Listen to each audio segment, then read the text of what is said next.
con el micrófono apagado, Sebastián. Gracias, doctor. Es que estoy con este computador que no tiene cámara, entonces ahí me confundo de repente. Gracias, doctor. Bueno, les damos una de las más cordiales bienvenidas a este conversatorio. Ha sido muy grato poder ir encontrándonos con ustedes, a pesar de que no es lo mismo estar cara a cara en nuestra experiencia, pero ha sido muy grato poder conversar con ustedes, poder estar conectados y ir sabiendo, no solamente de cómo están ustedes en términos personales, sino también saber de sus organizaciones.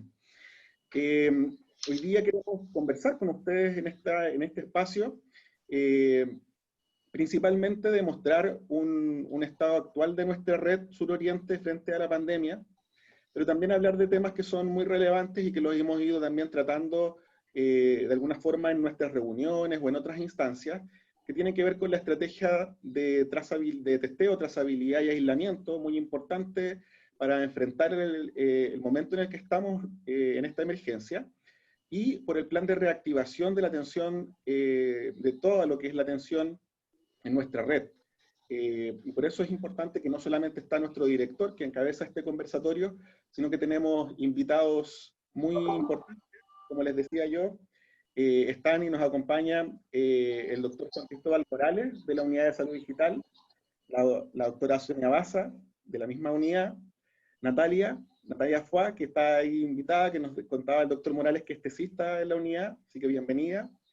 Nos acompaña la doctora Fuller, jefa del departamento de APS. ¿Ya? Ustedes siempre nos acompaña la doctora y es muy importante porque hay hartas preguntas en relación a la atención primaria. ¿Ya?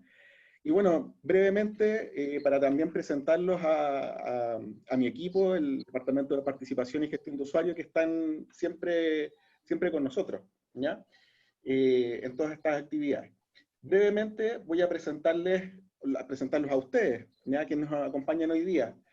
Está presente la señora Bernarda Yagüe, que es dirigente del Consejo de Usuarios del CEFAM Salvador Allende, de la Comuna de San Ramón, presidenta también del Consejo Consultivo del Hospital Sotero del Río, y además miembro del COSOC. Nos acompaña la señora Hortensia Naranjo y don Carlos González. Ellos son dirigentes del CEFAM La Florida, también del Hospital de La Florida, y la señora Hortensia, miembro del COSOC. Está don Pedro Arias, presidente del Consejo de Usuarios del CEFAM Bellavista, también miembro del Consejo del Hospital de La Florida. La señora Verónica Illanes, que es la presidenta del COSOC del Servicio de Salud Metropolitano Suroriente y del Consejo de Usuarios del CEFAM Bernardo Leighton, de Puente Alto. La señora Inelda Soto, dirigente del CEFAM San Jerónimo, presidenta del Consejo de Usuarios. La señora Jessica González, que es miembro del COSOC del Servicio de Salud Suroriente, también miembro del CEFAM Villaseca, del Consejo de Usuarios. Don Juan Sumarán, presidente del Consejo de Usuarios de Granja Sur. La señora Laura Rojas, miembro del COSOC, también del Consejo Consultivo del Sotero del Río. Está la señora Fresia Fernández, miembro del Consejo Consultivo del Sotero del Río, del HLF, del CEFAM Mafioletti y del COSOC. Don José Mario, que es del Consejo de Usuarios del CEFAM Santiago Nueva Extremadura de La Pintana. La señora Nancy Ormazábal, del Consejo de Usuarios del CEFAM El Roble, miembro del Consejo del COSOC, y también miembro del Consejo de Usuarios del Hospital Padre Hurtado. La señora Catherine Briones, que es presidenta del Consejo de Usuarios del CRS Provincia Cordillera. Y creo que estamos por ahí, no sé si me falta alguien más. Esta me parece, Patricia Díaz, estaba también que se veía conectado ahora. Bueno, vamos a partir entonces este conversatorio con una presentación de nuestro director, de los temas que yo les comentaba. Quiero pedirles que mantengan sus micrófonos silenciados durante la presentación, ojalá con su cámara encendida si quieren hacer alguna intervención, para después de la presentación, que es la idea donde tengamos el espacio de conversación. Nos pueden escribir por el chat que tenemos nosotros en el Zoom, o nos pueden levantar la manito y vamos tomando nota. Ahí les pido a mis compañeros también que me vayan apoyando también con quienes van levantando la mano para ir registrando el orden. Bienvenida, doctora Fuller, que ahí la teníamos en eso. Estamos entonces, doctor, ¿le comparto yo la presentación o la comparte usted? Compártela tú, mejor. Perfecto. Sí. Bueno, primero que nada saludarlos a todos, ya que están ahí ya todos reunidos. Me alegro mucho de poder verlos y espero que estén bien, así como vuestras familias también. ¿Ah? En estos días, una de las cosas importantes, lo primero y lo más importante, yo creo que es estar bien de salud. ¿Ya? Así que es realmente un gusto poder verlos. Agradecerles que puedan participar de este conversatorio, agradecerles también a la Unidad de Salud Digital que nos está apoyando, es importante para que si después tienen dudas también podamos responderles de la mejor manera, junto con el Departamento de Participación y Gestión de Usuarios, que también están siempre apoyándonos, al igual que el Departamento de Atención Primaria y con la doctora Fuller, ¿ya? Así que, bueno, la idea de poder tener estos conversatorios con ustedes es una cosa, ponerlos al tanto en qué estamos hoy día en la situación de la pandemia. Y sobre todo hoy día, ya lo habíamos conversado, yo creo que ustedes son actores fundamentales como representantes de los usuarios y de la comunidad. Y hoy día estamos enfrentando una situación que ya se las voy a presentar en esta presentación, en la cual ustedes van a tener un rol preponderante y ahí les vamos a hacer mucho énfasis en cómo ustedes van a tener que ser agentes, transmisores de esto que ya lo hemos conversado en otras oportunidades, que es el hacer tomar conciencia a la gente de la importancia de esta pandemia, del coronavirus, de cómo tenemos que cuidarnos, del autocuidado y de también cómo cooperar a toda esta estrategia de trazabilidad para saber quiénes son los que están contagiados, cómo detectarlos a tiempo y cómo aislarlos correctamente de manera que no se transmita este virus y podamos tener rebrotes, ¿ya? Así que de verdad que hoy día nosotros pensamos que ustedes son un actor importante en su comunidad y que son capaces de transmitir esto que hoy día les vamos a contar, ¿ya? La siguiente, Sebastián. Bueno, los temas de este conversatorio son 3 puntos fundamentales: el estado actual de la red en relación a lo que estamos hoy día viviendo como emergencia sanitaria, los avances en este plan TTA, que es testeo, trazabilidad y aislamiento, que hoy día nosotros consideramos tanto como servicio como ministerio, que es una estrategia fundamental para poder controlar esta pandemia de coronavirus, en el sentido de que nos permita no solamente controlar la parte clínica sanitaria, sino que también al tenerlo controlado nos permita de alguna manera entrar a estas etapas de desconfinamiento, ya que ustedes comprenderán que no podemos estar eternamente confinados para tratar de mantener el virus a raya. Son dos cosas que hay que mantener en equilibrio, pero pensamos que esta estrategia es fundamental y eso de alguna manera nos va a permitir también tener un mayor, digamos, una mayor libertad de poder desconfinarnos programadamente y coordinadamente y vigiladamente también, ¿eh? Cosa de que si detectamos algún foco donde hay más contagio o se nos está escapando, podamos actuar rápidamente. Y lo tercero, que es la otra parte que también lo hemos conversado en algún momento y que estamos al debe, es el plan de recuperación de toda esta actividad asistencial que postergamos en razón de la pandemia y que nosotros pensábamos que el coronavirus iba a estar como 2, 3 meses, 4 meses y ya de ahí dijimos vamos a estar bien, y cosa que no es así, que al no tener la vacuna esto probablemente se va a prolongar, el virus va a convivir con nosotros, pero estamos también arriesgando a aquellas personas que ya llevan más de 4 meses sin una atención, ya sea quirúrgica o de consulta, y que eso también pueda tener un impacto sanitario en la salud de las personas. Por lo tanto, de alguna manera también tenemos que abordarlo dentro de todo este contexto global. ¿Ya? La próxima, la que sigue. Este es el estado actual de la red hoy día, desde marzo hasta la fecha, ¿ya?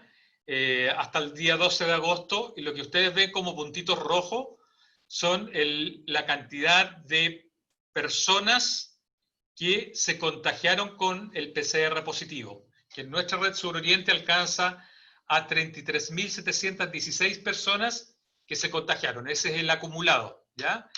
Y este mapa muestra un poco dónde están concentrados la mayor cantidad de pacientes que tuvieron o que están con coronavirus actualmente, ¿ya? Aquí está acumulado, por lo tanto, la densidad es mucho menor el día de hoy, pero como ustedes pueden ver, se acumula más cantidad de contagiados en la red Santa Rosa y parte de la comuna de Puente Alto y la Florida fundamentalmente.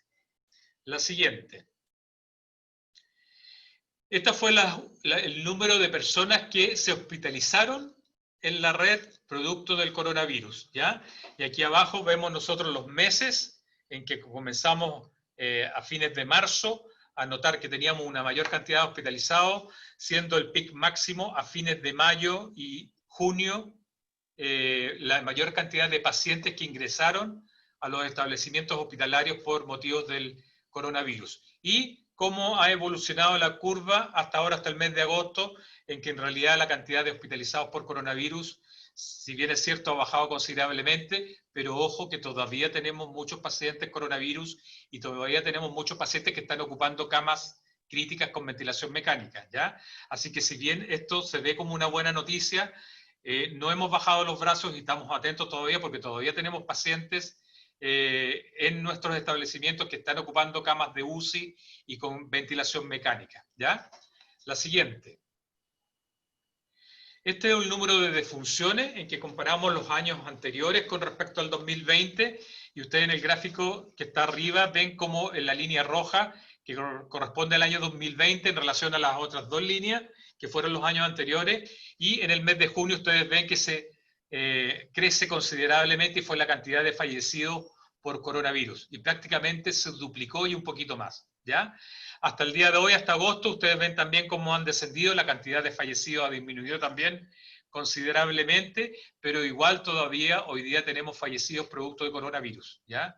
Así que tampoco estamos bajando las manos en eso y es algo por lo cual tenemos que preocuparnos mucho con esta estrategia del TTA. La siguiente. ¿Cómo ha sido la evolución de las camas intensivas en la red? La siguiente. Bueno, aquí tienen ustedes cómo este último mes la cantidad de camas en las semanas ha ido disminuyendo. Por ejemplo, en el Sótero se ha mantenido. Recuerden que en el Sótero llegamos a tener casi 102, 103 camas con ventilación mecánica en los momentos más álgidos, que fue junio, julio, ¿ya? Hoy día ya las hemos disminuido porque la demanda ha sido menor, pero hoy día estamos con 60 y todavía eso es mucho más de lo que teníamos basalmente. Ustedes sabían que el Sótero en los años previos o en la basal teníamos alrededor de 24, 30 camas UCI, ¿ya? Hoy día tenemos todavía el doble de camas y la mayoría de esas están ocupadas y un mayor porcentaje todavía por COVID, ¿ya? En el Padre Hurtado esta última semana ya bajamos a 27, el Padre Hurtado llegó a tener alrededor de 41 a 42 camas UCI, en la Florida de 52 bajamos a 44, la Florida tuvo un máximo de 58 camas UCI, y el CRS como derivación las hemos mantenido todavía con las 11 camas UCI, ¿ya? De aquí importante que ya no tenemos pacientes ventilados con máquinas de anestesia, ¿ya? Y la cantidad de pacientes COVID en UCI, como les decía, todavía es un porcentaje importante, yo diría que alrededor de un 60%. Y la antepenúltima dice camas de UCI con máquina de anestesia, o sea, pacientes que estemos ventilándolos con máquina de anestesia, ya no tenemos, ¿ya? Y lo otro importante que tampoco tenemos, o muy poquitos algunos días, pacientes ventilados en las urgencias, ¿ya? Prácticamente ha sido cero, ¿ya? Y ese es nuestro termómetro, con eso nosotros vamos visualizando cómo está la demanda. Recuerden que en algún momento, en junio, julio, llegamos a tener hasta 15 pacientes que estuvieron ventilados en las urgencias, en las camas de las urgencias propiamente tal. Así que ese es como un indicador que también estamos visualizando. Y lo otro, la cantidad de pacientes adultos en las UCI pediátricas. Recuerden que convertimos las UCI infantiles en adultos, para atender adultos. Y hoy día prácticamente ya no los tenemos, excepto en la Florida, que todavía nos quedan 6 camas que reconvertir para volver a tomarla ya como pediátrica. Afortunadamente, la demanda de infantil como campaña de invierno como teníamos otro año. Este año no se dio. No tenemos campaña de invierno infantil y ya los virus no aparecieron y ya llegamos a agosto, así que probablemente no vamos a tener campaña de invierno infantil con esa demanda que teníamos los años anteriores. La siguiente. Esto es un poco de la evolución de camas UCI, un poco lo que les mostraba en la tabla anterior, cómo ha ido disminuyendo y hemos ido disminuyendo la dotación de camas y el número de camas UCI ocupadas, ¿ya? El porcentaje de ocupación sigue siendo alto porque hemos disminuido las dos cosas, ¿ya? Hemos disminuido la dotación de camas, pero igual hemos mantenido ocupadas las camitas con las que tenemos. La siguiente. Esta es la evaluación también de las camas UCI, de los pacientes con COVID y los no COVID, ¿ya? La línea azul muestra que todavía los pacientes, mayoritariamente en nuestras UCI, son pacientes COVID, ¿ya? Así que por eso es que seguimos muy atentos. La siguiente. La situación en la atención primaria, la que sigue. Esto lo que nos muestra es cómo el impacto de la producción en la atención primaria en relación al año 2019 bajó considerablemente. Ustedes ven la línea roja, cómo bajó en la cantidad de consultas de morbilidad en forma importante producto de la pandemia, ¿ya?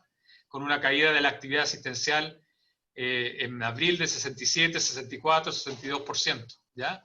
O sea, muy, muy importante, producto de la pandemia. La siguiente. Los controles médicos en APS también. La línea azul fue el año anterior y la línea roja este año, en abril, que se fue a pique realmente con los controles médicos y con la caída de casi un 89-90%. ¿Ya? La que sigue. Las consultas en los SAPUS también. La línea azul, lo que fue el año 2019, y la línea roja, en lo que va el año 2020, con una caída de la actividad asistencial de alrededor del 60%. La que sigue. Las causas de esta reducción, bueno, la menor concurrencia, el temor de la población, fundamentalmente a asistir a los establecimientos asistenciales por el miedo a contagiarse, todas las restricciones que hubo de circulación en su momento, la contención de acceso a estos triage de categorización, para poder administrar bien la demanda, los respiratorios, los no respiratorios, los que podían ser COVID de manera de no juntarlo. Y también influyó la menor disponibilidad por equipos de salud distribuidos en turno, funcionarios que se contagiaron y que estuvieron enfermos, y también por los espacios restringidos para no provocar aglomeraciones y que pudiera facilitar el contagio. ¿Ya? La que sigue. Bueno, hubo algunas adaptaciones en cómo podíamos, mitigar un poco esta caída de la actividad asistencial, y eso se hizo con atenciones domiciliarias, ¿ya? Actividades clínicas a distancia, ya sea por llamadas telefónicas o actividad remota, teleconsulta, cómo se hizo la trazabilidad, ¿ya?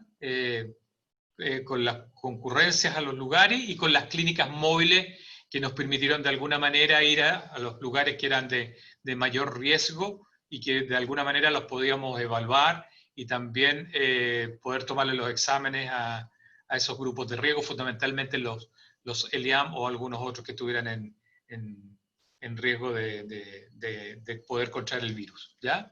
La que sigue.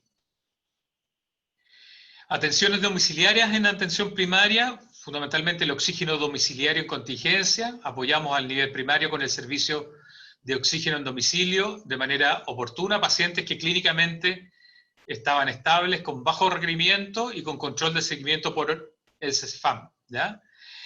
Hubo un total de 177 beneficiarios y el 93% de ellos fue adultos mayores de 65 años. 42 beneficiarios egresados con un 23%.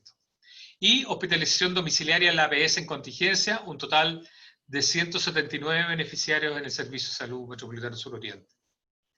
La siguiente. Atención domiciliaria reforzada de abril a julio del 2020, tanto para casos COVID como no COVID.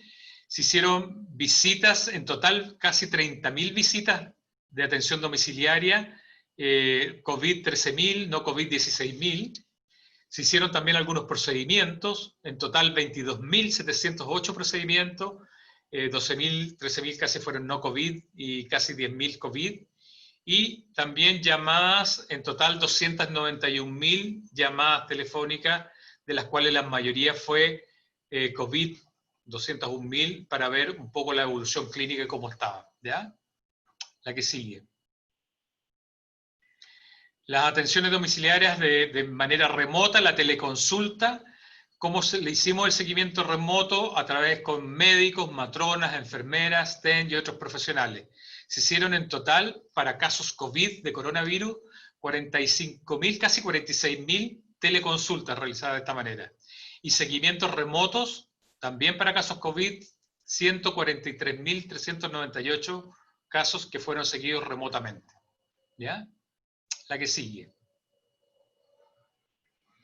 Las clínicas móviles, bueno, al 30 de julio, ustedes saben que esta fue una donación que nos facilitó la Fundación Levantemos Chile, que eran inicialmente hasta el día 30 de julio con 4 clínicas móviles. En julio definieron que la íbamos a prorrogar hasta agosto de este año, así que ahí estamos viendo a ver qué va a pasar con ello. En total se hicieron 3.226 evaluación de pacientes, ¿ya? En las distintas comunas del suroriente, ahí lo pueden ver ustedes. Evaluamos cuidadores de los ELIAM, 646 cuidadores, fundamentalmente de los ELIAM, ¿ya? Y se tomaron alrededor de 1.000 PCR a estos usuarios. Y test rápidos se hicieron 724, o sea, de verdad que para nosotros las clínicas móviles fueron de gran ayuda. La siguiente. Bueno, también yo les conté en algún momento que, dada de todas las estrategias que habíamos tenido, también hicimos un estudio en conjunto con toda la red y con los intensivistas y con los infectólogos, los expertos, de cómo usar el plasma de aquellos pacientes que habían tenido coronavirus y que crearon inmunidad, de manera de poder transfundirle este plasma estudiado, por supuesto, con todos los protocolos correspondientes, y transfundírselo a estos pacientes que estaban graves en las UCI, de manera de poder ayudarlos en su recuperación, ¿ya? Y se hizo este proyecto en que evaluamos junto con el Centro Metropolitano de Sangre el sacar el plasma, estos dadores voluntarios que habían tenido coronavirus, extraerlo y procesarlo, y de ahí poder transfundírselo a los pacientes en los 3 hospitales, Sotero, La Florida y Padre Hurtado, para su rápida recuperación. Hoy día estamos con una cantidad de donantes importante, ya tenemos plasma para transfundir. Empezamos hace, yo diría, una semana y media, más o menos. Ya llevamos 4 pacientes transfundidos con mucho éxito, ¿ya? Aquí está la tabla que nos dice en total. Bueno, se entrevistaron a 127 pacientes, de estos presencial 51, y hemos ya tenido 14 donaciones, ¿ya? Y receptores, como les decía, hemos ya tenido 4 pacientes que le hemos transfundido, sobre todo en el Sotero del Río, pero también estamos ofertándolo al resto de los hospitales. La siguiente. Y aquí tenemos un testimonio de la primera paciente que tratamos con plasma hiperinmune en el Sotero del Río, que se fue de alta. Y aquí hay un testimonio que dice que está muy emocionada porque se fue de alta justo el día de cumpleaños de su hija, y Dorca agradece que le hayan ofrecido este innovador tratamiento. Dice: yo creo que esto no hay que pensarlo 2 veces, el virus lo invade todo, el plasma ayuda a retraerlo y hacerle frente. Si yo pudiera donar mi plasma, lo haría si sirve, y llamaría a las personas que pueden hacerlo que lo hagan. Es muy valioso. La verdad que ella en 3 o 4 días tuvo una recuperación notable y se pudo ir rápidamente a su casa habiendo estado en la UCI con ventilación mecánica. La siguiente. Bueno, y aquí está la segunda parte que yo les hablaba del testeo, trazabilidad y aislamiento, que es esta estrategia que se está llevando a nivel nacional, fundamentalmente con una colaboración estrecha entre la Seremi de Salud, los servicios de salud y la atención primaria con los alcaldes, los CESFAM, etcétera, ¿ya? Desde el servicio, la atención primaria y la doctora Fuller, que está acá presente, junto con el equipo de salud digital, también representados ahora por el doctor Juan Cristóbal Morales y la doctora Sonia Baza, han estado muy encima de esta estrategia, sobre todo en lo que significa la trazabilidad. Tanto desde el Ministerio como nosotros pensamos que esto es lo único que hoy día nos puede ayudar, y por eso que se le está dando mucho énfasis y se está poniendo mucho el foco en esto, porque pensamos que la única manera de que podamos mantener a raya al virus hasta que llegue la vacuna, cosa que no la vemos todavía a muy corto plazo y ojalá fuera a mediano plazo, pero es con esta estrategia, en el sentido que primero tenemos que testear a la gente tiene que hacerse el examen y hay que hacer búsqueda activa, ¿ya? No solo a los pacientes hoy día sintomáticos, sino que en general buscar activamente en aquellos centros donde se reúne más gente, donde pensamos que hay gente joven que puede tener el virus y que es asintomático y que sin saberlo lo puede contagiar a los demás. Por lo tanto, hoy día, yo diría, en el país se están haciendo alrededor de 25.000, hasta un día que tuvimos 30.000 exámenes tomados en el día, pero la idea es llegar por lo menos a unos 50.000 exámenes tomados en todo el territorio nacional día, ¿ya? De manera de buscar activamente a aquellos que son portadores asintomáticos y que no saben que tienen el virus y están contagiando a nuestra población de mayor riesgo. Y por otro lado, sabiendo que están positivos, hacer la trazabilidad. ¿Eso qué significa? Que tenemos que ubicar a sus contactos, quienes estuvieron en contacto con ellos, también hacerles el examen y hacerles el seguimiento, y si no están en las condiciones de hacer el aislamiento adecuado, facilitarles las residencias sanitarias para que sí lo hagan de la mejor manera y no puedan seguir transmitiendo el virus.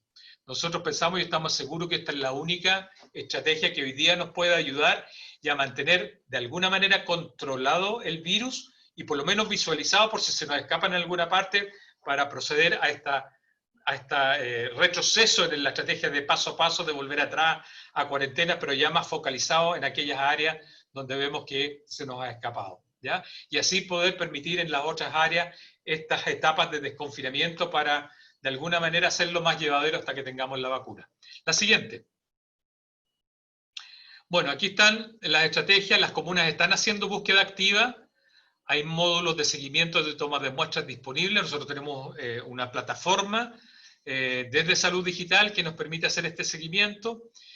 Hay algunas comunas que están subidas a esta plataforma, las comunas que no lo están, la idea es que se suban rápidamente, pero igual ellos están trabajando en una plataforma con la Seremi, esta plataforma Epivigila, que va a estar integrada, y se están revisando indicadores permanentemente. Hoy día tenemos 10 indicadores que estamos visualizando, junto con la Seremi y el MinSal, el servicio y la atención primaria, ¿ya?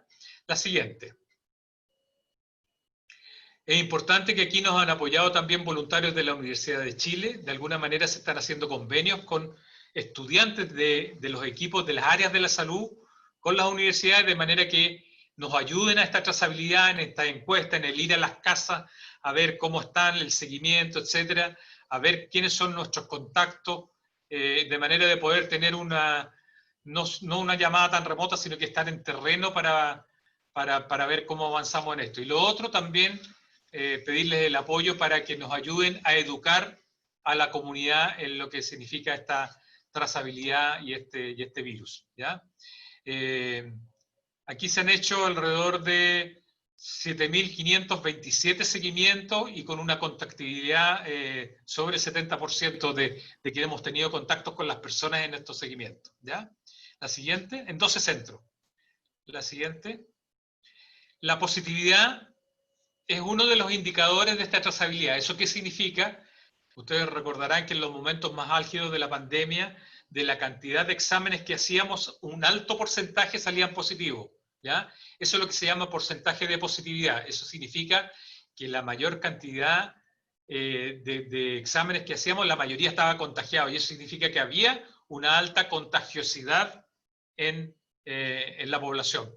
Hoy día eso, en la medida que ha ido un poco disminuyendo este pic de la pandemia, la positividad también ha ido disminuyendo, ¿ya? Y ustedes ven que hoy día en el servicio tenemos una positividad cercana al 5%, que un poco se acerca a lo que hoy día por lo menos apareció también en los reportes del MinSal, que a nivel país estamos alrededor de un 5%. O sea, del total de exámenes PCR que estamos haciendo, solo un 5% está saliendo positivo, ¿ya? Y eso significa que de alguna manera la pandemia ha ido disminuyendo. Pero tenemos que estar ojo, porque si a pesar de la alta cantidad de exámenes vemos que la positividad empieza a aumentar, significa que hay más gente transmitiendo el virus, por lo tanto tenemos que poner ojo y ver dónde está sucediendo esto, cómo ubicarlos y poder aplicar mayor ¿cómo se llama? Confinamiento, o volver al confinamiento, o volver a cuarentena, etcétera, para que no se disemine nuevamente el virus en un rebrote o en una segunda ola. La siguiente.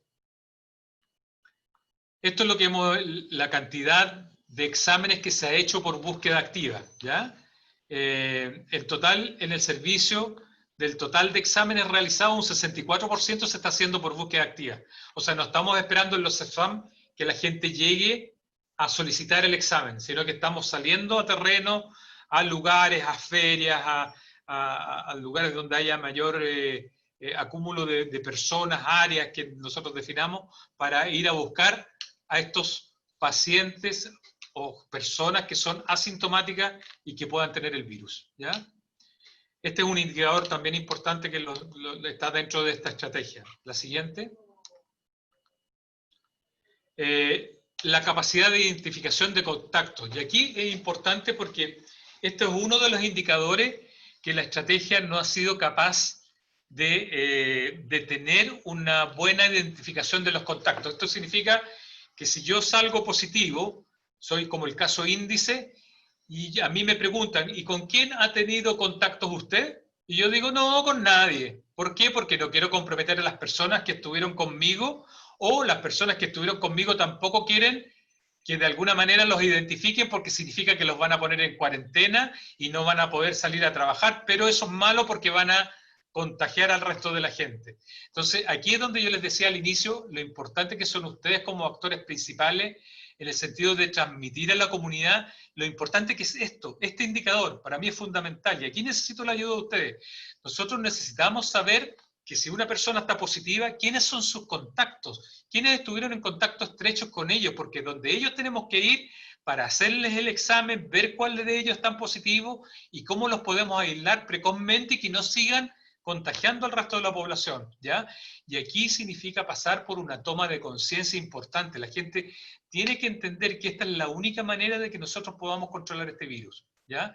Y estamos seguros que ustedes tienen un rol muy significativo en cómo ayudarnos en esto a transmitir a la gente, ¿ya? A transmitirle a sus comunidades, a quienes ustedes representan, de lo importante de saber quiénes son sus contactos estrechos, con quién pudieron haber estado en contacto, que también pudieran tener el virus y que hoy día están asintomáticos y que van a seguir, porque van a seguir trabajando, van a seguir juntándose con más gente y van a empezar a transmitir el virus en mucha proporción, ¿ya? Nosotros hoy día todavía estamos bajos, ¿ya? Como servicio tenemos todavía un 48% de identificación de contactos, y eso es bajo, ¿ya? Eso significa que por lo menos de una persona que tiene PCR positivo, solamente tenemos un contacto, y eso no es así. La mayoría tiene por lo menos 2 o 3 personas, por último, de la familia que han sido sus contactos estrechos, ¿ya? Entonces ahí nos falta información y ahí falta que la gente tome conciencia y diga, sí, realmente, mira, yo tuve contacto con estas 3 personas. Y esas 3 personas que ya están identificadas que digan, sí, bueno, la verdad es que sí. Así que hágame el examen y veamos y cómo podemos ayudar a que esto no se disemine. La siguiente. Esta es la investigación epidemiológica de los contactos. Aquí, una vez que ya tenemos identificados los contactos, la investigación en cuanto al tiempo en que logramos investigarlos a ellos para ver cómo están, etcétera, ha sido como bastante buena, ¿ya? Así que aquí tenemos alrededor de un 85% de esa oportunidad en que investigamos a estos contactos, ¿ya? Y eso es antes de las 48 horas. Cuando yo digo, sí, yo tuve un contacto estrecho a tal persona, en menos de 48 horas ya los tenemos contactados y los estamos investigando, ¿ya? La siguiente. Los casos de seguimiento. Una vez que ya los tenemos investigados, qué sé yo, por lo menos tenemos que seguirlos por lo menos 2 veces en los últimos 7 días, ¿ya? Y aquí también estamos bastante bien. Tenemos por lo menos un 93% de seguimientos de esos casos, ¿ya? O sea, una vez que los hemos investigado, por lo menos 2 veces en los últimos 7 días, los hemos llamado y los hemos contactado para saber cómo están, cómo han evolucionado, etcétera. La siguiente. Aquí están los 2 seguimientos dentro de su cuarentena de 14 días. ¿Ya? 75% tenemos acá. La que sigue. Y esta es la visión como el resumen de todo. Lo que yo les decía, los casos con identificación de contacto, aquí estamos bajo. Aquí necesitamos la ayuda de ustedes. Hoy día tenemos 1,2 contactos por cada persona. Eso no es así. Tiene que ser por lo menos de 2 para arriba y yo diría de 3 para arriba. Y en algunos casos hablan de que por lo menos uno debería buscar y llegar por lo menos a los 10 contactos, lo más probable. ¿Ya? Así que aquí necesitamos su ayuda. La oportunidad de identificación tenemos un 93%, los casos con seguimiento en los últimos 7 días 95%, y los 2 seguimientos durante la cuarentena 76%. Ahí yo diría que estamos bastante bien. La siguiente. Hemos ya avanzado en lo que es el uso de esta plataforma informática para el seguimiento desde el servicio. Tenemos, nuevamente lo insisto, en la proporción de contactos bajo, ¿ya? Y la efectividad del contacto es de alrededor del 90%, eso estamos bien. La que sigue. Y el plan de recuperación de la actividad asistencial, que era el tercer tema que íbamos a tocar. La que sigue. Bueno, el plan paso a paso de las distintas etapas de la cuarentena, ya se los conté la otra vez, la cuarentena, la transición, la preparación, de acuerdo a estos indicadores, cómo vamos avanzando, y algunas restricciones con respecto al ámbito quirúrgico, en que hoy día, independiente un poco de la situación, a pesar de que todavía estamos en cuarentena, pero hay cirugías que de alguna manera todavía, que aún la estamos haciendo, sobre todo las oncológicas, que no las podemos retrasar, si bien nosotros en algún momento pusimos freno a toda esta cirugía electiva compleja, pero la verdad es que de alguna manera se ha seguido haciendo cirugía oncológica que no las podíamos poner porque la verdad es que iba a tener un impacto mayor que el hecho de posponerla. Y al igual que la cirugía mayor ambulatoria, que de alguna manera también la estamos haciendo de acuerdo a la oferta que nosotros tengamos. La que sigue. Estos son los indicadores de cómo empezar a aperturar nuestra actividad, a recuperar nuestra actividad en cuanto a la ocupación de las UCI. Ustedes veían que de acuerdo a lo que llegamos a tener de UCI, hoy día estamos bastante bajos, si bien estamos llenitos, pero recuerden que bajamos también la oferta de camas, por lo tanto, igual en relación a la capacidad máxima que tuvimos en algún momento, estamos bastante bajos, por lo tanto, si en algún momento llegáramos a tener un rebrote, lo vamos monitoreando y si es necesario las vamos a abrir rápidamente y vamos a llegar a esa capacidad en algún momento. La contagiosidad tiene que ser menor a 1, o sea que una persona sea capaz de contagiar a menos de una persona. En algún momento una persona podía contagiar a 3 o 4 personas, eso es muy alto.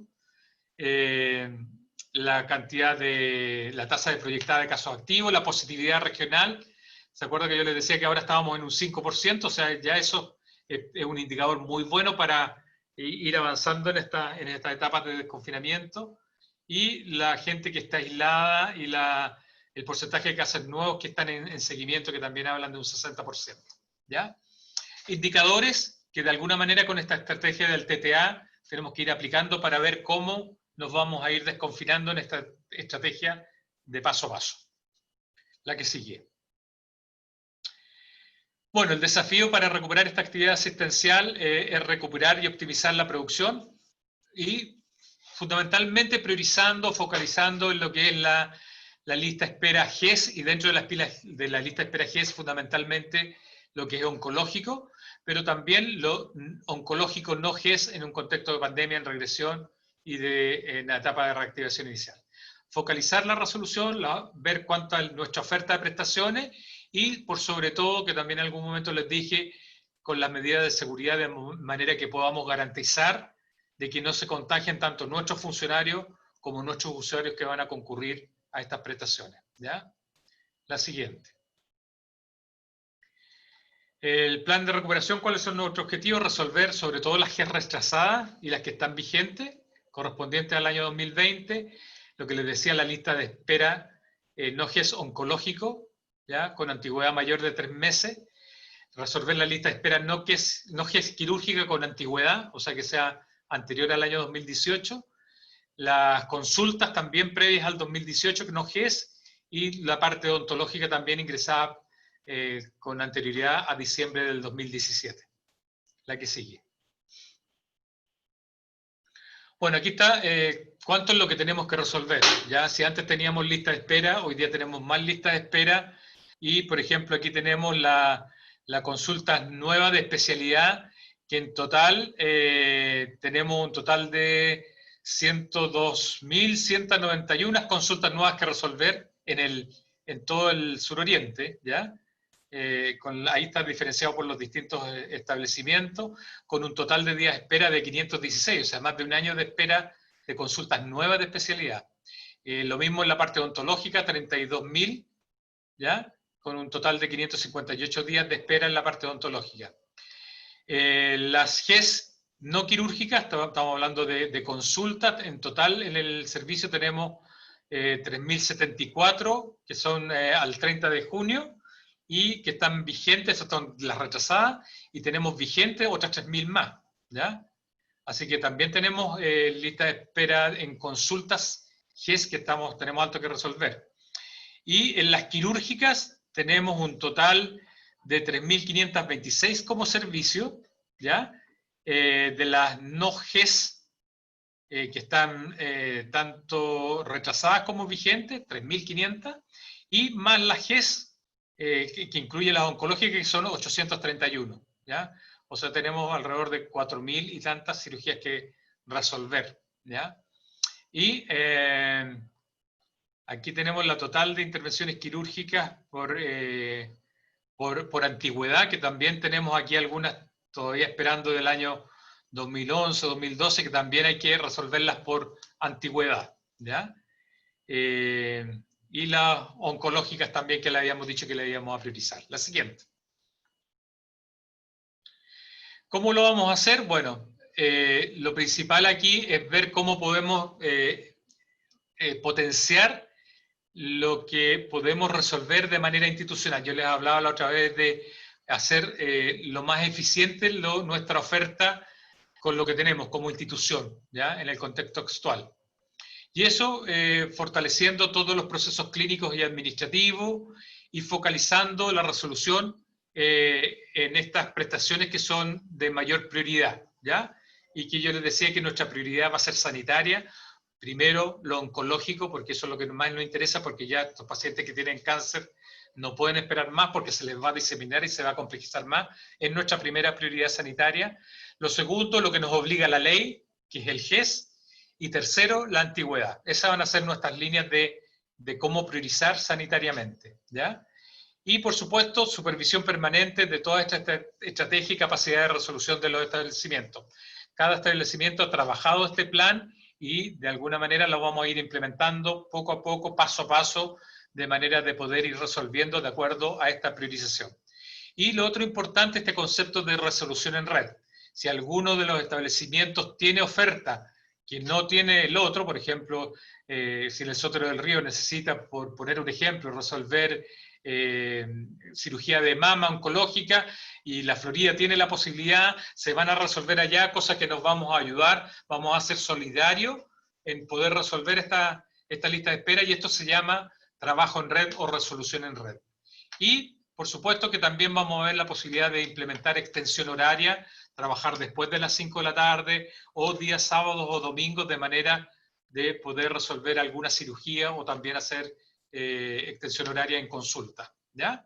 Y por último, una vez que ya hemos eficientado todo, la parte institucional, el horario normal o lo que hagamos en extensión horaria, si todavía nos queda brecha por resolver y tenemos la prioridad de hacerlo, vamos a hacer resolución externa o compras de servicios al privado, pero en la última instancia. La siguiente. Lo que ya les hablaba de los criterios de priorización, ¿ya? Y las consideraciones para la implementación para garantizar la seguridad tanto de los funcionarios como de los usuarios, los elementos de protección personal, ajustar los rendimientos, el agendamiento programado, la desinfección de superficies e implementos entre las prestaciones que se van dando, y en el caso de uso de espacios comunitarios que se cumplan con las indicaciones de de infecciones intrahospitalarias con respecto al distanciamiento que deben mantener, estas agendas diferenciadas, de manera que no todos los pacientes lleguen a la misma hora, sino que vayan con horas diferidas, de manera de que no se acumule mucha gente, que no se provoquen aglomeraciones. La siguiente. Los desafíos que continúan y que vienen, bueno, ya aquí está también el equipo de salud digital, todo lo que significa la salud electrónica. Yo creo que hoy día tenemos un gran desafío de cómo potenciar esta atención que podemos hacer vía remota, ya sea por teleconsultas, telellamados, llamadas telefónicas, de manera de optimizar esta tecnología, de manera de poder resolver los pacientes a distancia y de forma efectiva. Siempre con la mirada centrada en las personas y en las comunidades y la mayor posibilidad de integrar la red asistencial. Y lo que yo les decía, todos tenemos que ser muy solidarios entre nosotros y trabajar y hacer una resolución en red. La siguiente. Eso, yo creo que eso era un poco lo que quería contarles, ponerles un poco al día de lo que estamos haciendo, de lo que estamos, cómo nos estamos viendo enfrentados. Mañana vamos a tener una reunión con todos los directivos de los establecimientos para ver cómo vamos avanzando en esta etapa de recuperación de la actividad asistencial, que tenemos que hacerlo gradualmente y mirando lo que está pasando con estos otros indicadores, porque si los indicadores se echan a perder, vamos a tener que retrotraernos y dejar de hacer algunas cosas porque vamos a tener que darle el paso al COVID nuevamente, etcétera. Es algo muy dinámico y que tenemos que estar mirando permanentemente, día a día, semana a semana, hora a hora, de lo que va pasando. O sea, no nos podemos, digamos, desconectar de todo lo que va pasando porque esto, como le digo, muy dinámico y muy rápido. Por lo tanto, hay que estar muy atentos. Eso, les dejo la palabra. No sé si alguno de los de equipo de salud digital quieren aportar algo, algo que se me haya quedado en el tintero que sea importante. Juan Cristóbal, doctora Baza. Sí, yo quería reforzar lo que usted decía, doctor. Lo importante es que hagamos un trabajo colaborativo. Yo lo veo así como que ahora todos somos parte del equipo, que para el tema de que logremos controlar la pandemia. Por un lado están los funcionarios de salud, pero también ustedes como usuarios, como pacientes. Aquí no podemos solitos. Entonces, algunas cosas súper importantes que ustedes nos ayuden a transmitir en sus comunidades, la importancia de la prevención, ¿cierto? Que es lo que se está hablando en todos lados y cómo hay que hacerla. Pero también saber que el servicio de salud los va a estar llamando, ¿ya? Por una u otra vía. Hay detalles súper que yo creo que podemos mejorar si ustedes nos ayudan. Por ejemplo, que los números de teléfono estén correctos en los sistemas, ¿ya? Porque a pesar de que se hacen un montón de esfuerzos por llamarlos para informarles, desde informarles que un resultado está positivo, o para después ver cómo siguen, a nosotros nos pasa que todavía como el 10%, imagínense que se han hecho más de 140.000 llamados, entonces, pero como el 10%, todavía pasa que no se logra contactar a la persona. Y eso que para haberle tomado el examen, le pidieron el teléfono, entonces se lo dio hace un par de días. Y a pesar de tener un dato súper fresquito, pasa que a veces por uno u otro motivo no se les logra contactar. Entonces también eso es un tema que nos sirve para muchas cosas, el poder tener sus teléfonos actualizados. Si alguien cambia el teléfono, acuérdese que el número también tiene que darlo en su centro de salud, el número nuevo, porque cualquier cosa de una citación, en este caso para el tema COVID, va a ser al número que tenga registrado. Entonces eso ha sido una dificultad ahora, poder ubicar a todas las personas en el momento que se ha querido. Me consta que aquí el servicio de salud ha querido mantener informado a los usuarios. Inclusive cuando al servicio no nos llegaba tanta información, nosotros hemos ido exigiendo, el doctor Betanzo ha ido exigiendo información para poder transmitirla, ¿ya? A todos y en general a los usuarios. pero pasa eso. Entonces yo creo que en eso también nos pueden ayudar a transmitir el mensaje de mantener sus datos actualizados para que no se nos pierdan. Actualmente, haciendo todos los esfuerzos que podemos, igual nos queda cercano a un 10% que no podemos contactar. Bueno, y nos preocupa qué pasa con esas personas. Y finalmente, no tenerle miedo a declarar que uno puede haber tenido contacto con alguien enfermo. ¿Sí? Yo creo que ahí hay que clarificar. A nadie le va a significar un desmedro, un daño, sino que es nomás para poder tener identificado, ya aquí no hay que perderle el miedo y más bien de manera solidaria declarar cuando alguien puede haber tenido en contacto con alguien que se haya contagiado. ¿Ya? Los llamados que se hacen desde el servicio de salud o de sus consultorios en ningún caso son para acusete ni nada por el estilo, ¿cierto? Sino que son un poco para estar pendientes de cómo van evolucionando. Eso. Gracias, doctor Morales. Doctora Fuller. Sí, hola, buenas tardes a todos, a todas. En la misma línea que comentó tanto el doctor Betanzo como el doctor Morales, para nosotros es fundamental el tema de que declaren los contactos, y en eso ustedes como comunidad que están, que están en la comunidad, son fundamentales, ¿ya? Yo creo que a eso le tenemos que dar mucho énfasis porque es la única forma que vamos a poder nosotros controlar esta pandemia, ¿ya? No existe otra, porque ahí nosotros tenemos que ir a conversar con ellos, a ver qué otros contactos ellos también tuvieron, ¿ya? Y poder detener este tema. Este virus llegó para quedarse, ¿ya? Y además nosotros tenemos que tener en consideración todo lo que se ha hablado anteriormente, o sea, el uso de mascarilla, aunque nos incomode. Yo sé que a todos nos incomoda usar mascarilla, pero igual, y la mascarilla bien puesta, porque yo de repente uno ve en la televisión que la mascarilla llega aquí bajo la nariz, en realidad eso no sirve de mucho, ¿ya? El lavado frecuente de manos. También yo sé que de repente es inconveniente porque por lo menos a nosotros las mujeres, y yo me imagino que a los hombres también, empieza uno con la dermatitis, por el lavado frecuente, pero bueno, son temas que hay que hacerlo mientras no tengamos otra solución como la vacuna, ¿ya? Y la vacuna no va a estar disponible probablemente este año, sino que al otro año, lo más probable. Entonces, hay que, digamos, insistir. Yo creo que finalmente con tanto hablar e insistir, la gente va a tomar conciencia de esto, ¿ya? Sobre todo los jóvenes. Uno los ve en la televisión, los jóvenes es más difícil, eh, digamos, que entren en este escenario, ¿ya? Nosotros vemos la televisión, que ahora que disminuyó o aumentó, no sé, el toque y queda, salen a la calle, hacen fiesta, todavía no han tomado tanta conciencia, claro, como siempre se dijo que esto afectaba más a los adultos mayores, pero ahora estamos viendo en Europa que están afectando grupos mucho más jóvenes, ¿ya? A grupos de 30 años. Entonces, yo creo que hay que tomar conciencia y tener todas estas medidas, primero de prevención, y después ustedes que son fundamentales para que nos ayuden al tema de la trazabilidad y de los contactos de las personas. Eso, doctor. Gracias, doctora Fuller. Doctora Baza,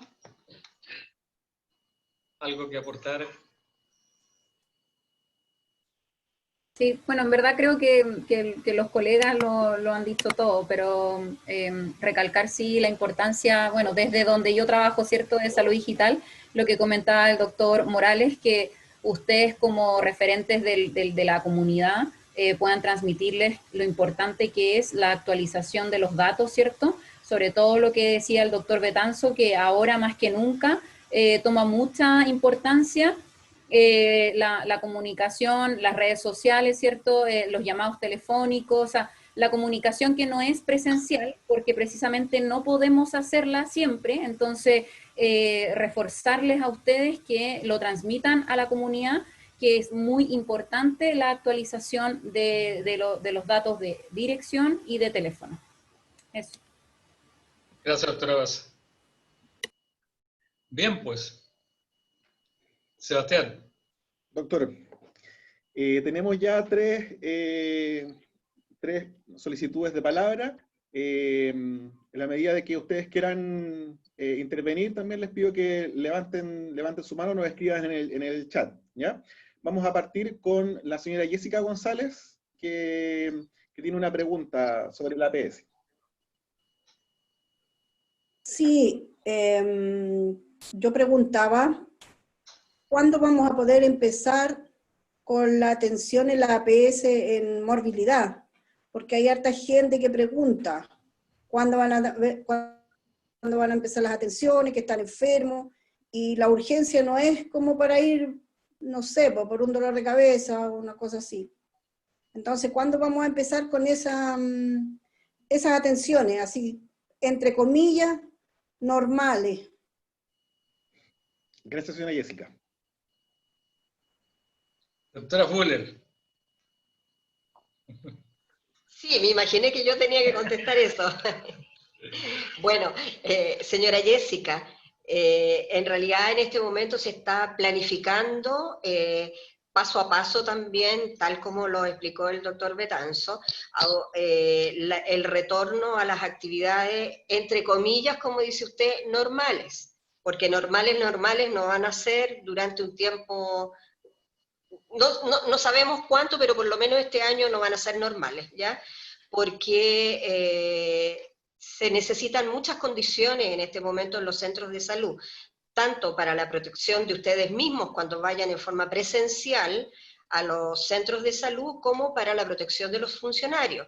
Entre ellos, los espacios. Por ejemplo, no podemos tener mucha gente en las salas de espera, ¿ya? Por lo tanto, probablemente se está viendo el tema de dar horas más extendidas, ¿ya? Durante todo el día, de las 8 probablemente hasta las 20 horas, cosa de que no se aglomere mucha gente en los centros de salud, porque ahí podemos tener rebrotes, ¿ya? Y eso es el peor de los mundos, ¿ya? El peor de los escenarios.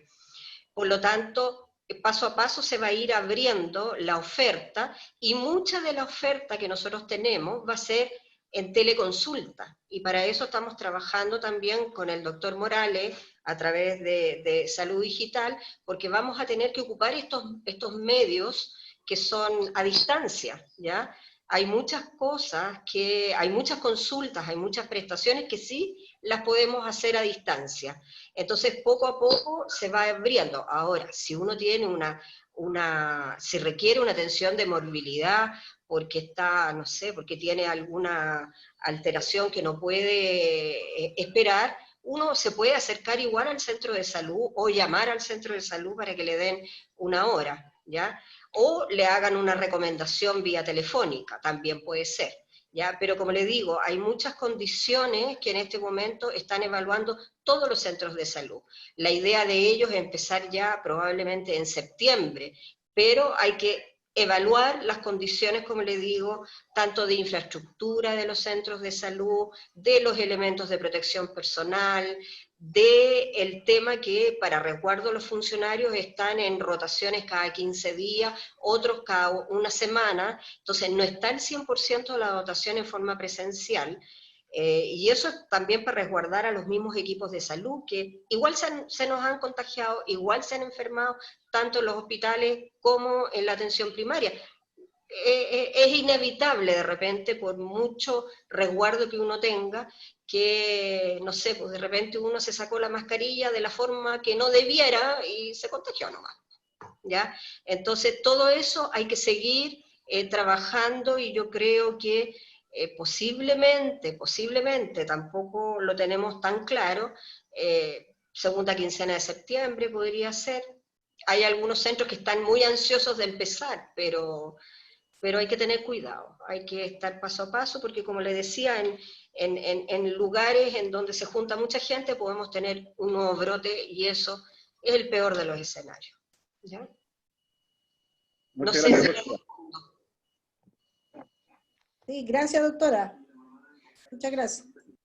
¿Me Tenemos permite complementar un otras poquito palabras. Sí, doctor.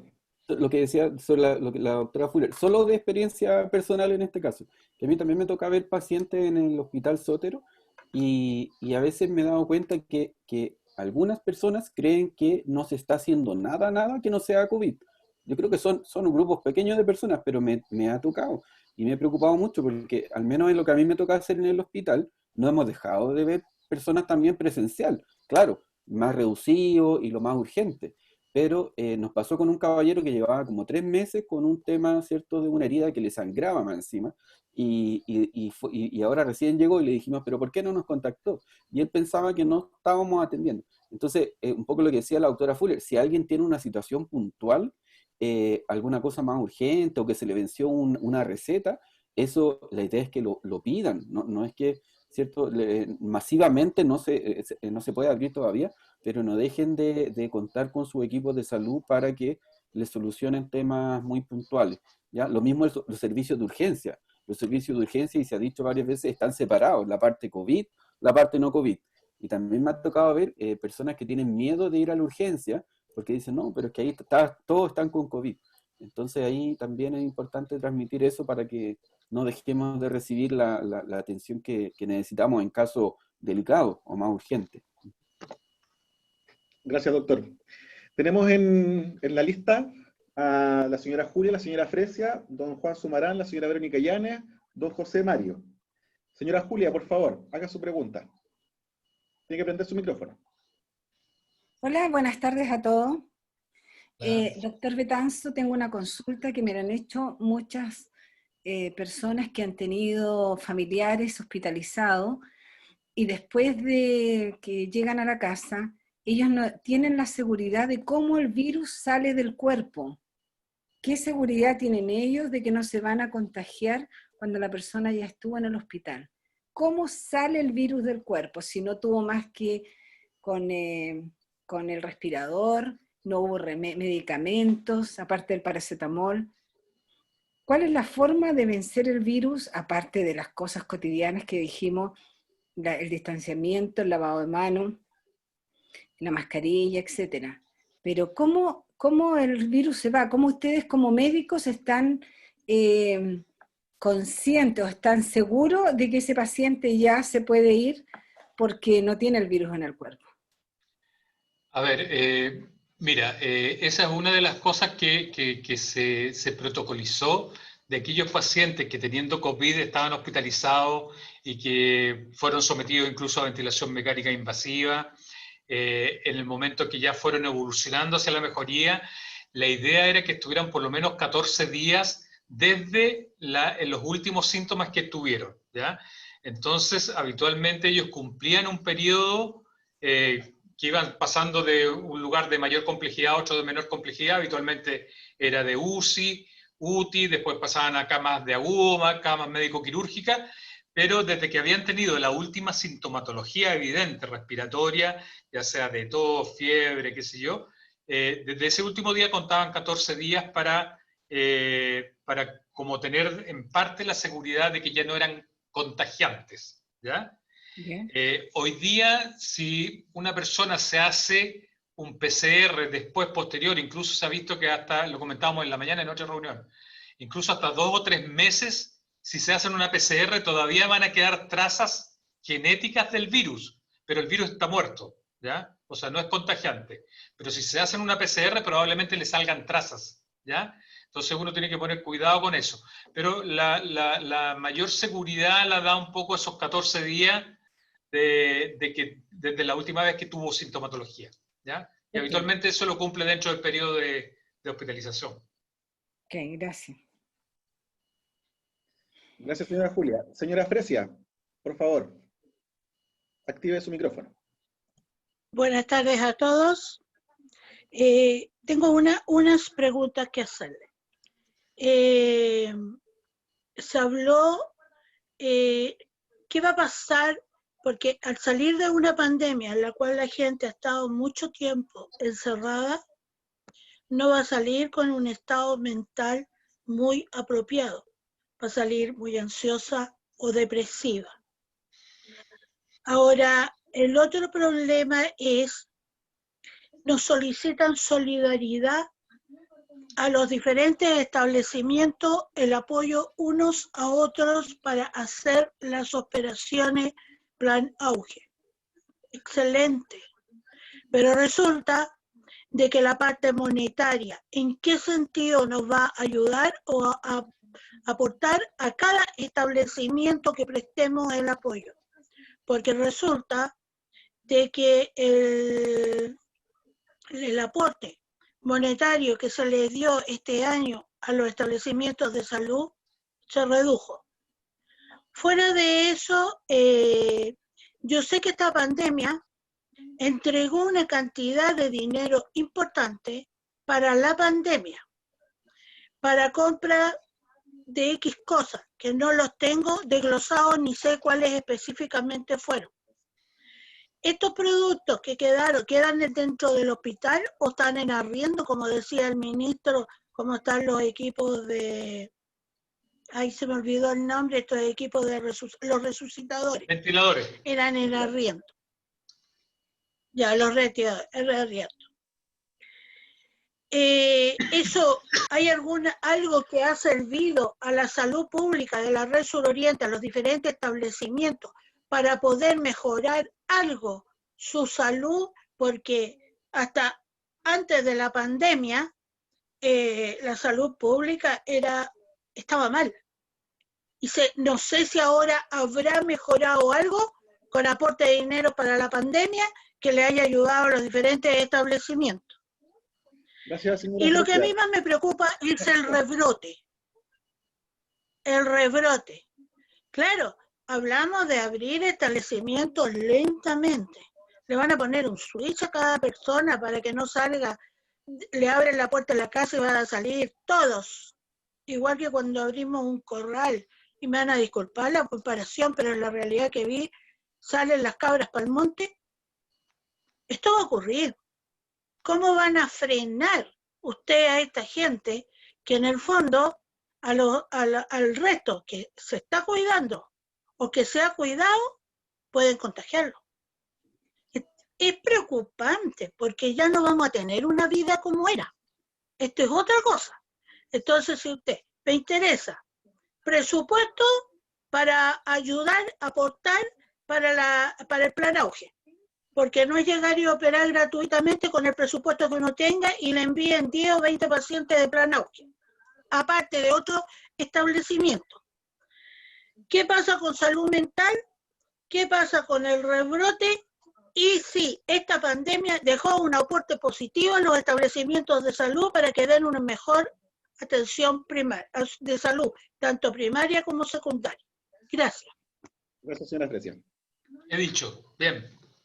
Bien, Fresia. Eso mismo.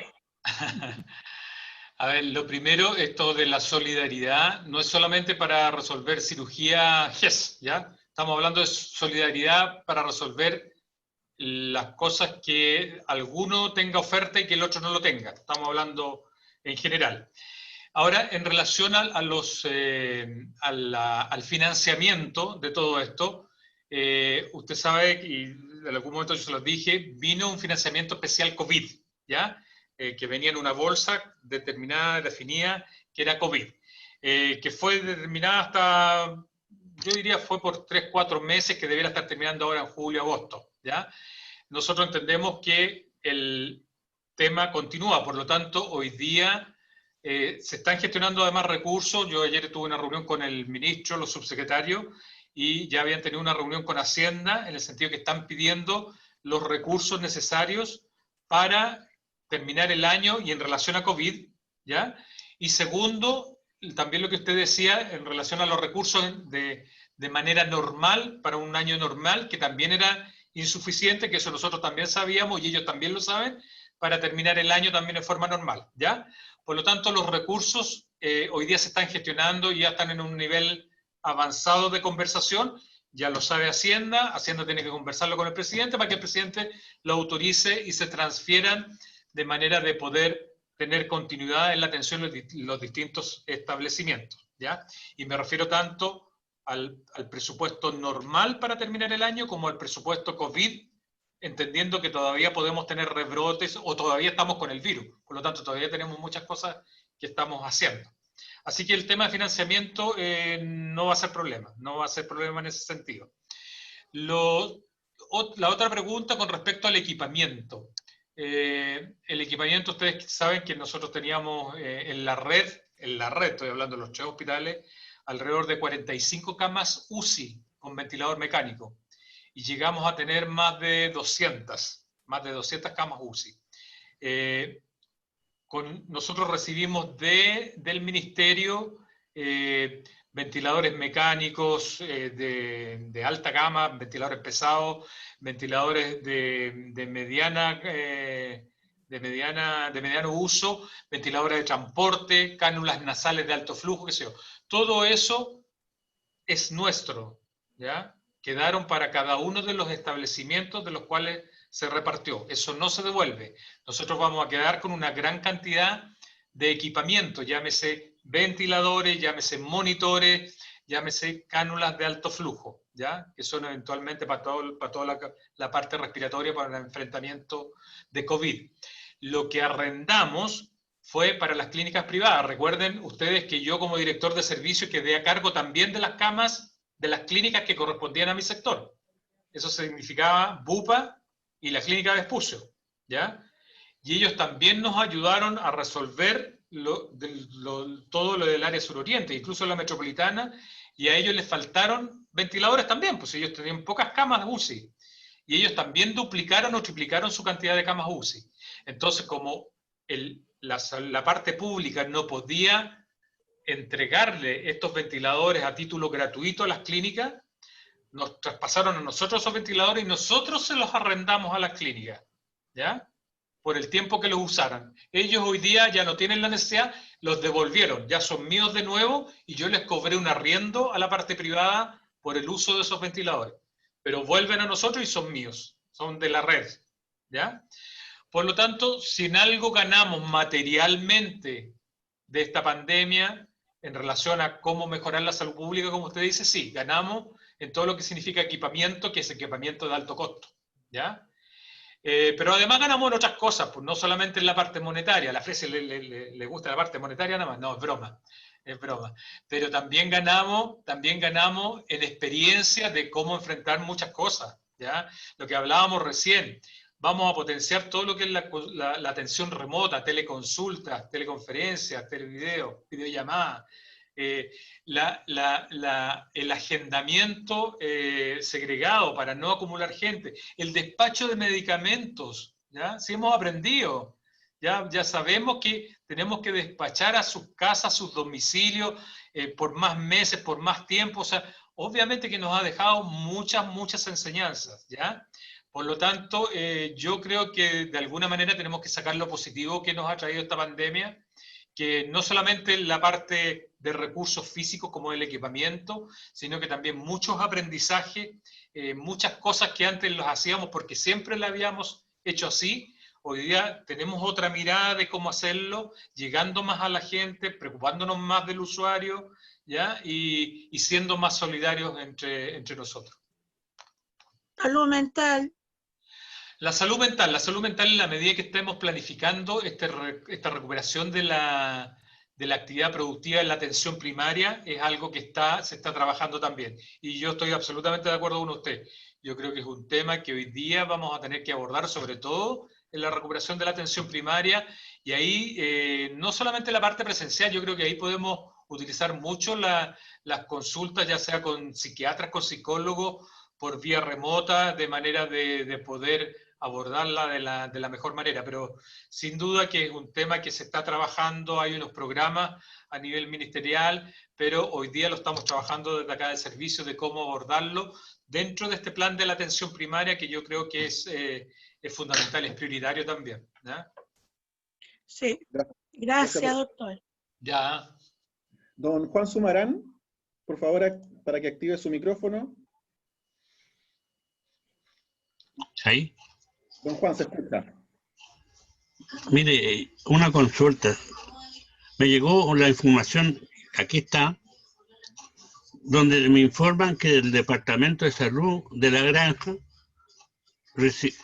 recibió la orden de bajar de los 250 el PCR a la semana que estaban haciendo en el testeo masivo a solo 41 de la semana. ¿En qué va esa baja? ¿O no, ellos no quieren cooperar del Departamento de Salud o tienen algún costo? Esa es mi consulta. Gracias, don Juan. Don Juan, a ver, yo le hablé al principio que una de las cosas más importantes era testear la mayor cantidad de gente posible. Hoy día, a nivel país, estamos testeando alrededor de los 30.000. Esa es la capacidad que tenemos hoy día instalada, lo cual es muy, muy importante. O sea, yo creo que no hay ningún país que nos gane en la cantidad de test que se están tomando y procesando. Y para eso se necesita una base muy potente, muy sólida, para poder hacer todos estos exámenes. Fundamentalmente lo que significa el personal entrenado para la toma de muestras, el segundo, los kits necesarios para tomarlo, ¿ya? Y tercero, el procesamiento de laboratorios, ¿ya? De acuerdo a eso, y en el sentido de que queremos hacer más exámenes, la idea es llegar a 50.000, pero esto es progresivo, ¿ya? Hoy día, desde el Ministerio le están poniendo metas a las comunas. Yo entiendo que hay comunas que han querido hacer más de lo que hoy día tenemos las metas, pero el hacer más hoy día, sin tener todavía la red de laboratorio suficiente como para procesar las muestras, hace que no seamos capaces de hacerlo. Por lo tanto, si hoy día a la granja, que le habíamos puesto la meta de 40 o 41 y ellos hicieron 50, le estamos pidiendo que se mantengan todavía en los 40 porque tenemos todavía que implementar más laboratorios para que sea capaz progresivamente de ir aumentando esta toma de muestras. Si pasó eso con la granja, probablemente se debe a eso, en que todavía tenemos que aumentar más aún la capacidad de los laboratorios para procesar las muestras, porque si no, los vamos a tochar. Como estos van al ISP, el ISP recibe pero miles y miles de cantidades de exámenes, y eso que están trabajando en turnos, día, noche, qué sé yo, pero se sobrepasan, se colapsan. Entonces, por eso que tenemos que ir con la idea de ir aumentando cada vez más el testeo, pero progresivamente, de manera de que todos estos elementos que son necesarios para testear estén disponibles. Llámese fundamentalmente laboratorios, ¿ya? Laboratorios han aportado mucho, las universidades, etcétera, pero todavía, si queremos llegar a 50.000, tenemos que validar más laboratorios todavía, y en eso estamos. Entonces, a la medida en que empecemos a aumentar y a validar más laboratorios, compremos también más kits de toma de muestras, vamos a ir aumentando progresivamente. Pero mientras tanto, tenemos que atenernos un poquito a la meta que nos está poniendo el Ministerio, que ya es harta, pero de a poquito la van a ir soltando y aumentando para que sigamos haciendo la mayor cantidad de testeos posible. Gracias, doctor. Señora Verónica Illanes.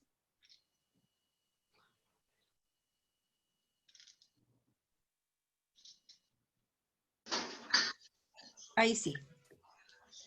Buenas tardes, doctor. Un gusto en verlo. Sanito. Me encanta verlo a todos. Gracias. Un abrazo a cada uno de los dirigentes tan valiosos que tenemos acá y, por supuesto, a los médicos y a la gente profesional del servicio que siempre se agradece toda esta contribución con nosotros. Mire, yo tengo dos preguntas. Una que es súper simple, pero que la verdad es que no la sé. La primera dice... ¿qué es un test rápido? ¿A qué le llaman test rápido? Esa es la primera. Ya. Y la segunda pregunta se trata de la parte dental. Mire, la idea es que ¿qué protocolo se va a utilizar para la atención dental en la APS? Ya que ahora solamente se atienden urgencias, se hacen extracciones y ese tipo de cosas. Y yo veo que hay muchos lugares del sector privado que están atendiendo en forma normal la parte dental y dice que usan todos los protocolos adecuados a esta pandemia. Yo digo, ¿por qué en la APS no se pone el mismo protocolo que están haciendo en la parte particular para poder atender los miles y miles de personas que están sin atención dental? Porque al final... a todo el mundo le van a sacar los dientes si sigue esta onda, porque no hay manera de tapar una muela, no pueden utilizar una máquina porque no hay cómo desinfectar, en circunstancias que si hay cómo desinfectarla, yo a usted mismo le comenté la otra vez de estas lámparas de rayos ultravioleta que sirven para desinfectar los aparatos quirúrgicos y digamos, superficies, no a las personas, sino que los instrumentos, el instrumental médico y todo esto. ¿Por qué no hay un protocolo para la parte dental? A mí eso es lo que es una de las cosas que me preocupa. Y la tercera y última pregunta es, ¿qué han pensado hacer con las colas que se forman en las mañanas de esa gente que va a pedir la hora al CEFAM? Porque me he dado cuenta que se están haciendo colas igual y no se mantiene el distanciamiento social requerido. Hay mucha gente adulto mayor que va a pedir horas para morbilidad, no para COVID, y resulta que están pegaditos, y en las mañanas que ha hecho harto frío, me preocupa esa parte, doctor. Esas son las 3 preguntas que tengo. Gracias. Ok. A ver, con respecto al test rápido, a ver, el test de PCR en realidad es un test que tiene un tiempo de proceso que se hace súper bien definido, que se demora alrededor de 24 horas, y con un proceso que es más seguro. El test rápido utiliza un micrométodo, ya que tú te sacas en este caso una gotita de sangre y que haces una evaluación en el minuto. Lo que tienen de distinto estos test rápidos con este micrométodo es que no son tan específicos y tan sensibles, ¿ya? Eso significa que pueden haber muchos falsos negativos o falsos positivos propiamente tal. Entonces, cuando tú lo usas en forma así orientada a hacer diagnóstico, te pudieras equivocar, ¿ya? A menos que estén muy validados. Y la validación tiene que pasar un poco por el ISP, y así todo igual no tienen tanta sensibilidad ni especificidad, ¿ya? Por lo tanto, hoy día el test más seguro para hacer diagnóstico sigue siendo el test PCR, este que le toman la muestra por la nariz y que va a proceso al Instituto de Salud Pública o algún laboratorio y que tiene su demora, ¿ya? Esa es la diferencia entre un test rápido y el test PCR normal. Y de los test rápidos hay test pero ya algo más específico que ustedes no tienen por qué saberlo, que son algunos de anticuerpos para ver si dejaron inmunidad o si ya tuvieron la enfermedad o no, ¿ya? Ahora, con respecto a la segunda pregunta de los protocolos en la atención odontológica, a nosotros nos preocupa bastante la atención odontológica. Yo les mostré la lista de espera que tenemos, y es súper importante. Hay protocolos para implementar y que está definido un poco también por los comités de infecciones intrahospitalarias tanto del Ministerio como nuestra. Yo entiendo, y ahí Berito me puedes ayudar tú, pero yo entiendo que dentro de este plan que estamos formulando para empezar a atender en la atención primaria, está contemplado el implementarlo y el poder empezar a atender. La parte odontológica es algo, como dijera, mucho más riesgoso, porque la atención es muy cercana, está muy boca a boca, está bien, usan mascarilla, pero hay que tomar mayores medidas para evitar un posible contagio. Berito, no sé si tú me puedes ayudar ahí en... Sí, claro. Efectivamente, como dice el doctor Betanzo, yo creo que la atención odontológica, lamentablemente, yo entiendo que el daño en salud oral es muy grande, sobre todo en todos nosotros adultos, ¿ya? Pero va a ser una de las atenciones que se va a retomar en forma más tardía, ¿ya? ¿Por qué? Porque la atención odontológica genera aerosoles, ¿ya? Y al generar aerosoles se puede contagiar tanto el odontólogo que está haciendo el tratamiento como el paciente, ¿ya?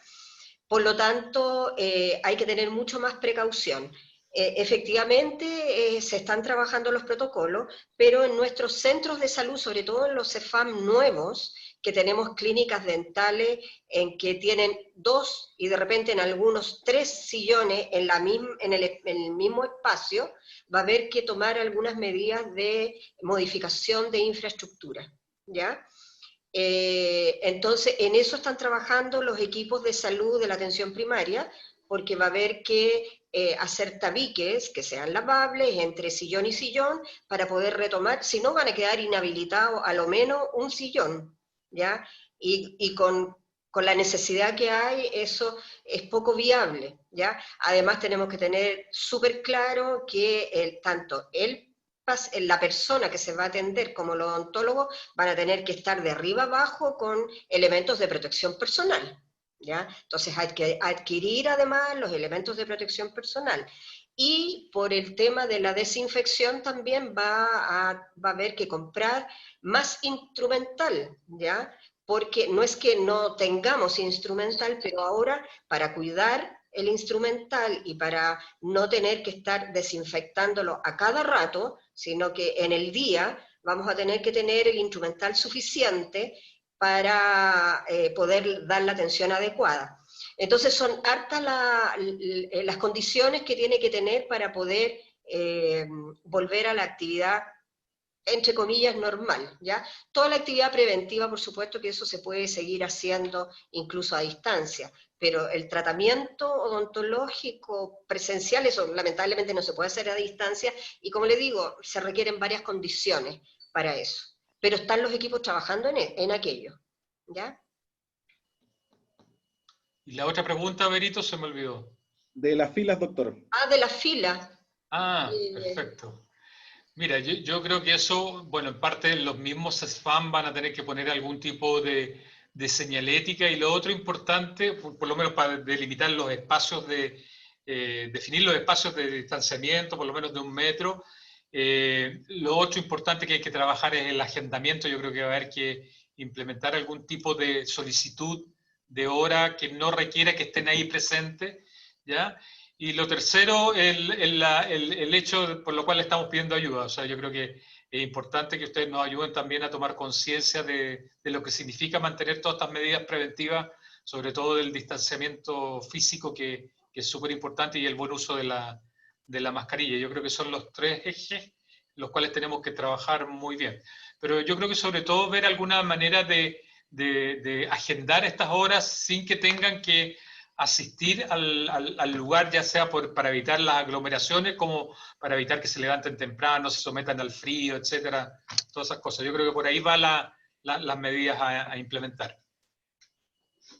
Gracias, doctor. Don José Mario, por favor, active su micrófono. Veo ahí también tengo después a la señora Catherine Briones y la señora Yolanda. Primero que nada, buenas tardes, si es que no hay alguien que no lo haya saludado. ¿Me escuchan?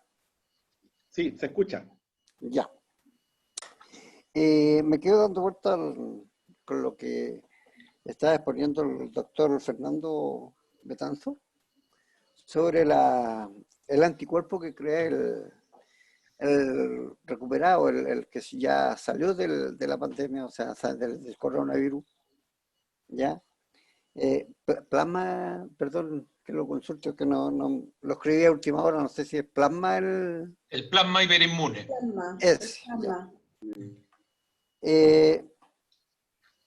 Me salta la duda de cómo hacerlo para poder contactar a las personas que salieron de tienen ese anticuerpo, para que ellos se acerquen a donar el plasma.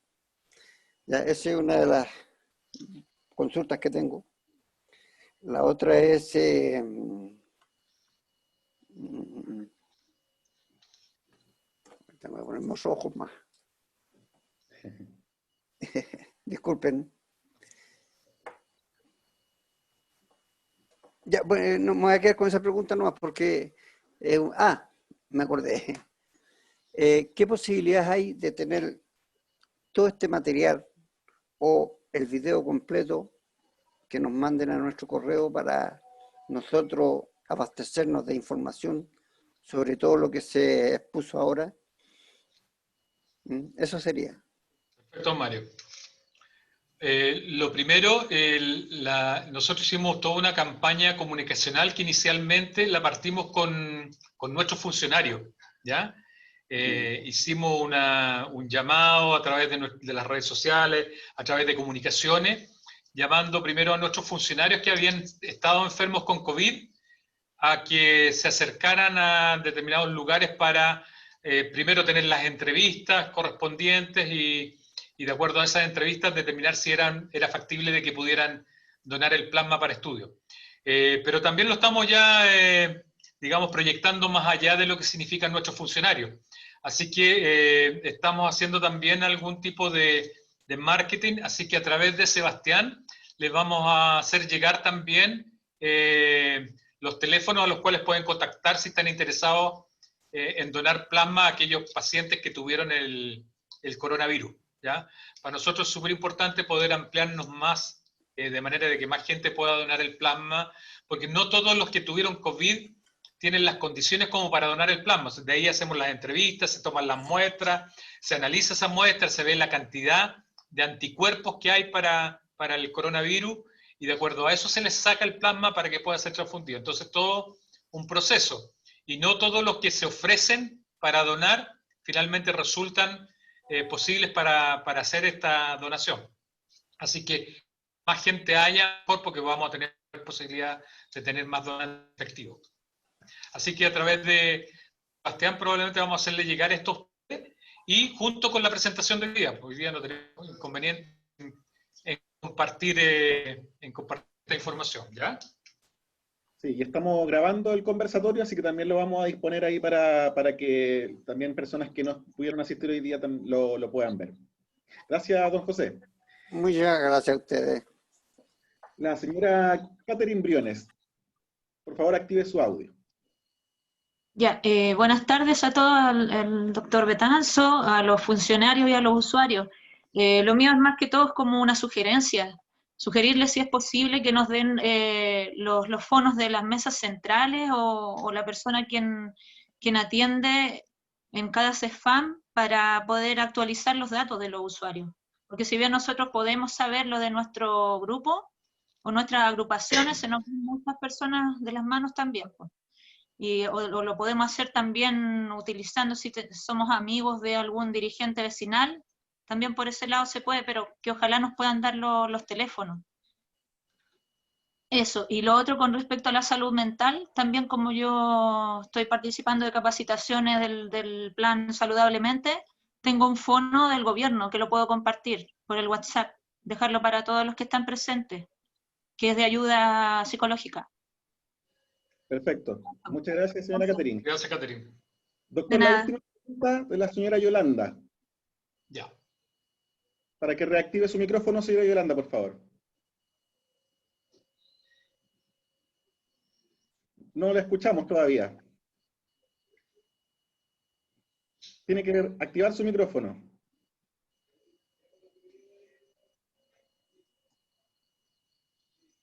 La tenemos, parece que no la escuchamos, señora Yolanda. Si no, yo me comunico después con usted, ya para que hagamos la pregunta y se la hacemos llegar al doctor.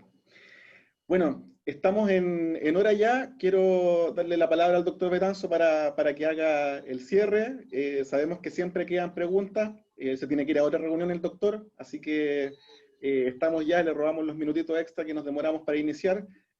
Así que, doctor. Ya.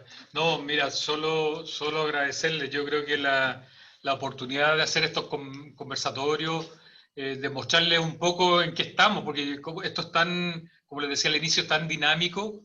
Un día puede estar de una manera, el otro día puede cambiar. Entonces yo creo que es bueno un poco transmitirles en qué estamos pensando, recibir también de ustedes sus preguntas, sus dudas, sus sugerencias. Yo creo que esto es algo muy importante que podamos compartir, información que va y viene y de la cual podemos alimentarnos para hacer mejor las cosas. Hoy día y les vuelvo a hacer la pregunta, cuento con ustedes para que me ayuden a esta estrategia del TTA, sobre todo a identificar los contactos de aquellas personas que son positivas. Díganme que sí, por favor, porque los necesitamos para poder seguir con esta estrategia, ¿ya? Así que de verdad... Si me da tiempo de preguntarle, sí lo apoyo. Bien, me parece, ¿ya?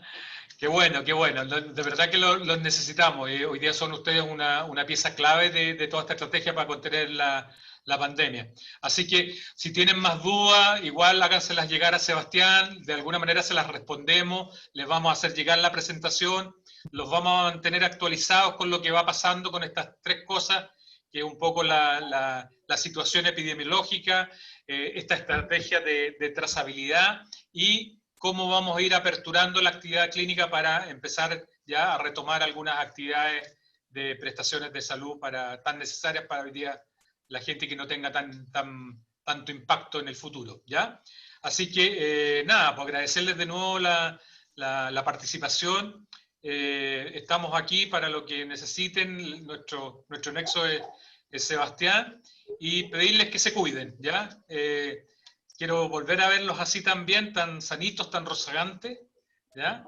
se mantengan así con toda su familia y también agradecerles a todas las personas del servicio, al doctor Morales, a la doctora Baza, a la doctora Fuller, por el apoyo en este conversatorio, que ellos siempre están dispuestos a poder, digamos, apoyar en todo lo que significa transmitir esta información tan necesaria para ustedes. ¿Ya?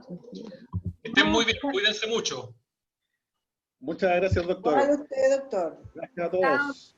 Hey, todos. Cualquier consulta, cualquier pregunta, después nos pueden contactar, les vamos a mandar un correo también con toda la información y con una pequeña encuesta, ¿ya? Para saber que nos evalúen en este conversatorio también, ¿ya? Sebastián, no lo escuchaste nunca a nosotros, también quería dar mi opinión, pero bueno. A los que no pude ver, pero don Carlos, si gusta puede hacer su pregunta. Para no, ya no voy a hacer directamente al director. Gracias. Gracias, que esté muy bien.